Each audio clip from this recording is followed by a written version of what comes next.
Hi. This is a video lecture about Workshop, what it was, a little bit about where it came from, and how we're going to do it in this classroom. So Workshop arises along with creative writing programs shortly after World War II. And the original idea was that someone would read their work out loud, and then everyone would go in a circle and say what they thought about it. This had the benefits of getting feedback on your work, which is a really valuable and important thing. And through getting various feedback from different writers, it helped to create a sense of what to do with writing. It offered a way to move forward.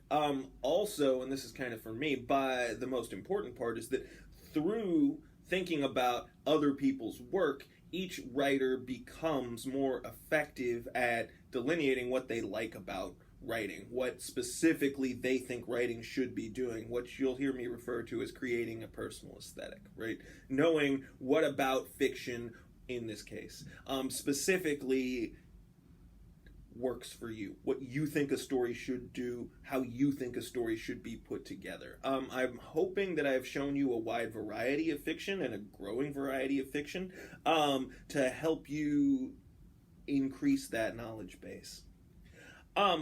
The drawbacks to Workshop in its original format are, first off, that when you go around in a room and say what you think of each story and everyone knows that their story is coming up later or it's already been up, it can create an environment of competition which can lead to harshness. And sometimes people have from the very beginning sort of relished in the potential to say not nice things about each other's work. Originally, Workshop included a lot of spite, if you want to say it straightforwardly, or shade, if we can say it in the parlance of our times, which is natural when you consider the fact that these were graduate students in highly competitive programs trying to get the favor of professors who would write them letters of recommendation, etc., etc., etc., right?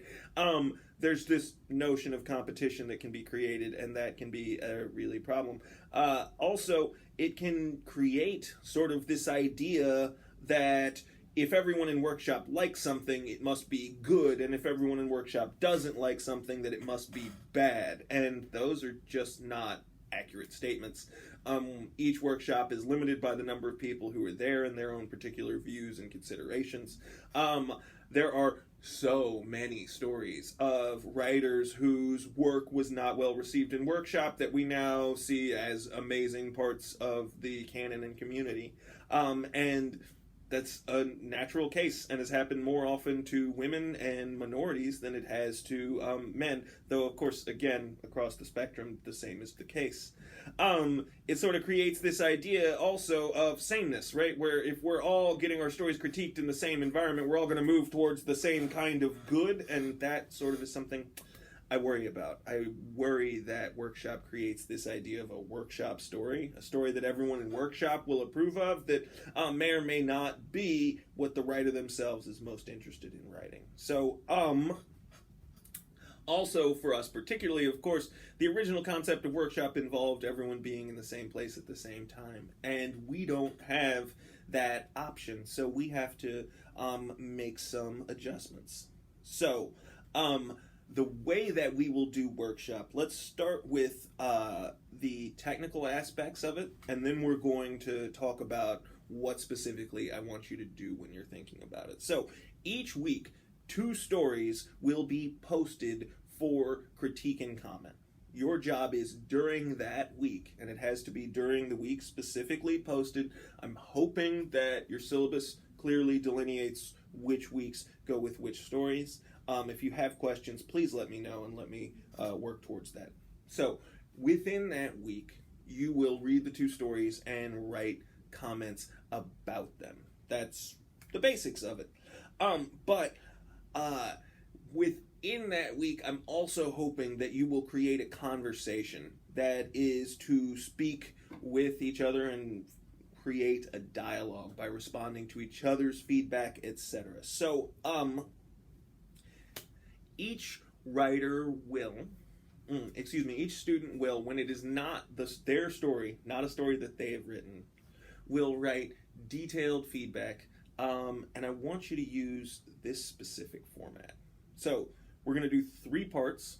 The first question I want you to seek to answer is, what is this story about? What do you think it's trying to accomplish? What does it remind you of? Does it put you in mind of the aesthetic of other writers whom you think of or admire? What do you think the story is trying to do? Themes work here. This is a general conversation, part 1, about what the story is up to. The reason we do this is, first and foremost, a lot of times what writers are attempting to accomplish with the story is not exactly what readers take from the story. And this can be a really powerful and great thing. I've seen writers so often learn what their stories might be about, learn the possibilities of what their stories could be through this process, right? So again, it is okay to be repetitive in this particular aspect. If what you think of what the story is what someone else thinks of what the story is, that's absolutely fine. Hearing that repeated, this is what I think, can sort of add emphasis to the point and lets the writer know whether they are going in the direction they absolutely want or whether they might want to consider whether the emphasis is exactly where they intended it to be. So that's part 1, and I'm thinking of a full paragraph here that answers those questions. Part 2 is, what is effective in the story and what effect is that having? What do you think is working here? What is and what is the work that part is doing? So, in other words, we practiced in the first week breaking down the moves that a story makes and considering from a writerly aspect what each word and sentence and paragraph that the author chooses might come together to make. What I'm looking for you to do is look for both big picture and small element stuff that fits that bill, that you think is working really well, that you think is effective, and what effect that you think that has.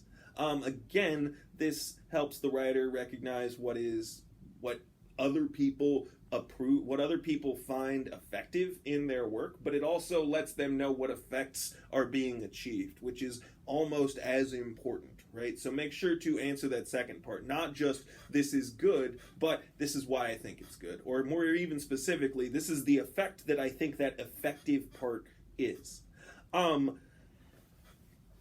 In general, as much as possible, I want you to avoid using qualitative judgments. That means, so if you can, try and avoid saying, oh, I really love this one, I think this is great, I think it's superb, right? Because of course we're also going to avoid saying well, we'll get to what we're going to avoid saying here in a minute, but let's talk about it now. So the third part of our exercise is, what would you change if it were your story? What effect do you think that change would have? This is your chance to make suggestions, but, and this is a really crucial part of the process for me, it's important that you think about the way that you phrase those concerns in order to create the best possibility for folks to hear what you have to say and get as much out of it as possible. So saying, I think the dialogue needs work, is not really that effective to the person who is hearing your comments. Instead, saying, I feel like the dialogue here distracts me from the story, and if we cut some of these particular parts that I feel don't push the story as quickly as necessary, then the effect would be that it would be punchier, maybe, right? The idea of saying, this is what I would change, this is what I would change it to, and this is why I would make that change, helps in 2 ways. First off, for the person receiving these comments, it lets them know, not just that there's, oh, well, I might have to work on this, but it gives them ideas as to what to work on. And strangely, I find often that by hearing other people's ideas, I often discover what my own are, right? When someone says, well, I think this could be changed and changed to this, I'm always like, well, I'm not going to change it to that, but you are right, and in hearing what you're going to change it to gets my mind firing on what is really important for me. But the second aspect is, this is really important to the person writing the critiques, because it's only through learning how you would change existing work that you start to develop your own personal aesthetic that you start to know what it is that makes a story strong for you personally, right? And by noticing the kind of comments that you tend to make consistently on other folks' work, that lets you know what is important and what you value, right? And that is an interesting and worthwhile part of this process, and in many ways the most important part.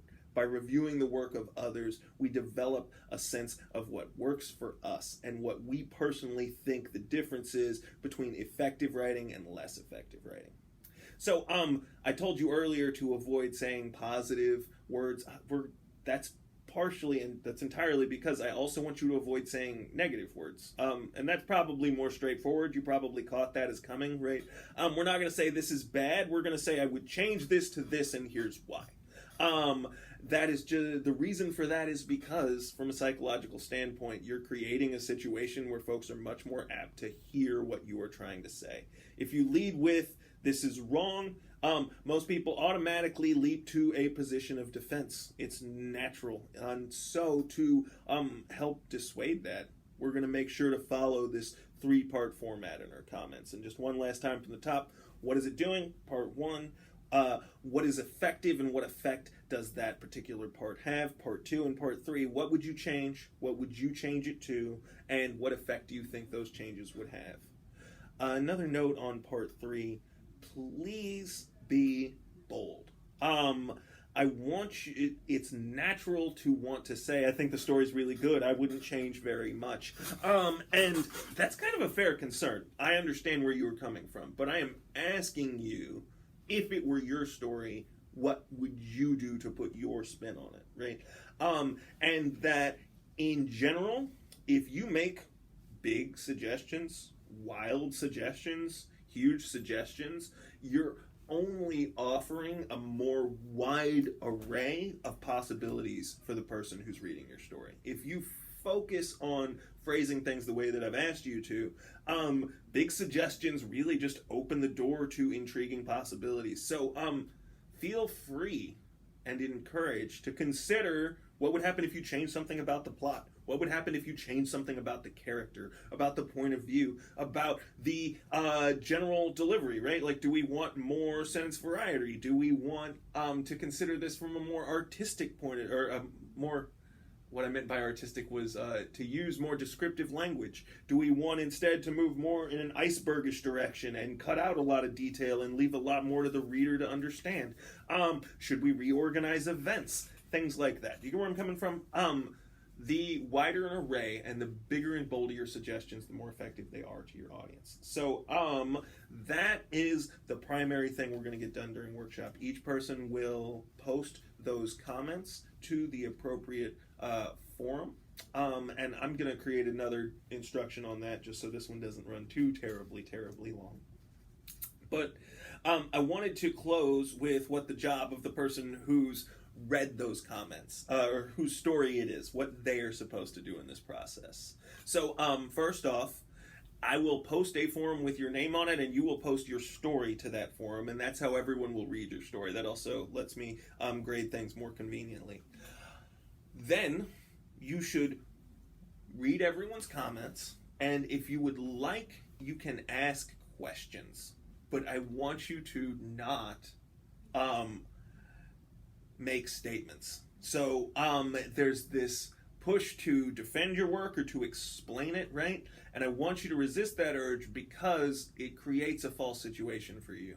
When your stories are out in the world, you won't be there to explain them. And thus, I want you to get everyone's feedback in that direction without your without you being able to add statements to the post. So if you want a clarification, if you're like, oh, could you tell me more about that? That is excellent and worthwhile and something I want you to do. Other than that, please read through everyone's comments and then come and talk to me in an upcoming conference, and we'll talk about what you think, how workshop worked for you, and anything else on your mind. Good. So just one last thing, and I think I already said that, so I'm sorry. But I also want to encourage you to meet with each other or speak with each other outside of the realm of this workshop. So please exchange email addresses or other modes of communication. Find each other on social media, perhaps. I know we have a fairly reasonable cohort here in Natchitoches, and I want to encourage you guys to meet up and maybe go for coffee or something. When I was in graduate school, we made a point of always hanging out together after workshop, going for coffee as a team, and that really provided a second space in which we could talk about what was happening in workshop and express ourselves in a non in front of the professor manner, which I found incredibly effective and a useful part of the workshop process. And I want you guys, if possible, to think about doing that as well. Okay, I'm gonna stop rambling. Thanks for your time, guys. I really appreciate it.